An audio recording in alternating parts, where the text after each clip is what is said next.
Do you ever just ponder something for the sake of pondering and discovering how awesome something really is? Well, I was recently thinking about the fact, Christ died, and we saw the movie The Passion of the Christ. And after that, I think so many of us just visualized the torture God went through, the whipping, the scourging. I re-looked at it this year again, and I saw actually quickly how when he was being whipped, it showed a piece of his rib. I'm like, it was just awful. And he went through this for more than 24 hours. I think that alone is good and saying what Christ did for us. But what I was recently pondering is 33 years before that, Jesus left heaven. Now, I know there's no time in heaven, but for all of eternity, he is God. He was in heaven. He is the beatific vision. His existence was perfection and beauty and ecstasy and joy. And he and the Father and the Holy Spirit were one, and it was joy.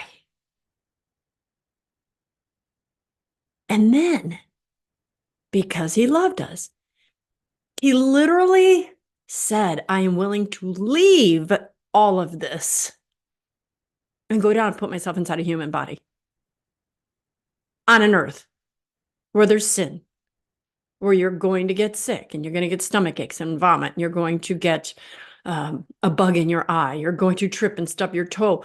They didn't have car accidents back then, so get run over by a horse, who knows? But he saw all, he's God. So forgive me for any language I use that sounds like I'm lowering God. But he said, yeah, I'm going to allow myself to be encapsulated in flesh that can hurt, that can get cut. And further, I'm going to allow myself to start out just like humans did. I'm just going to come together inside of the body of a woman, 14, 15 years old. He allowed himself to be an embryo. He's got all this power, and he still used our human time frame. He knew it'd be 33 years. Which for those of us that are living 60, 70, 80, 90 years, 33 years doesn't seem like a lot. But when you left perfection, and then you're like, I'm going to be down there for 33 years away from my Father, even though he carried him in his heart. But let's get serious. We all want to be in heaven. So did Jesus.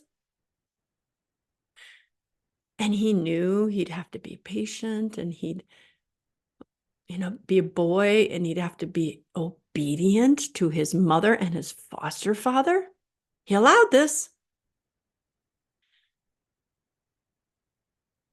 I don't know if I have any other words other than the passion was the biggest thing, but it wasn't even the whole thing. It was an end of 33 years of being hungry, not having a place to sleep, laying on a rock, being born in a manger, to a poor family. I think of the things that I complain about, but I have such a good life. I have a family that loves me. I have a beautiful house. I have ability to walk and talk and read and see and run and jump. But I've never been in heaven yet. And I think how God, even in the scheme of us humans, comparatively, allowed himself to have such a deprived life.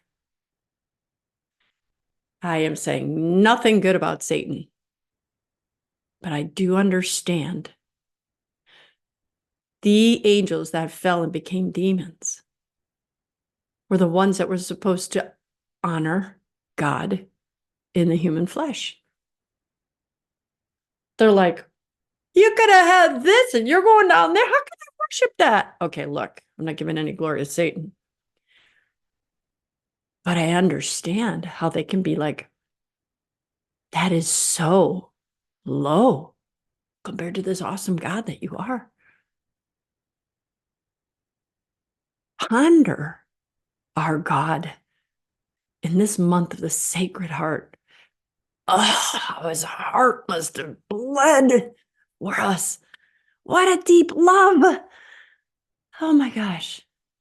I think in human terms, it's like, and we have no way of doing this, but you have your kids home, you have your son, and he was an A student and he got a 4-year scholarship and he could have gone to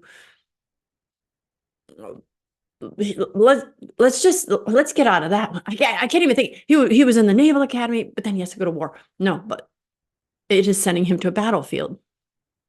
And he says, "No, I want to go to infantry. I want to put myself in the front. I want to go to the worst countries."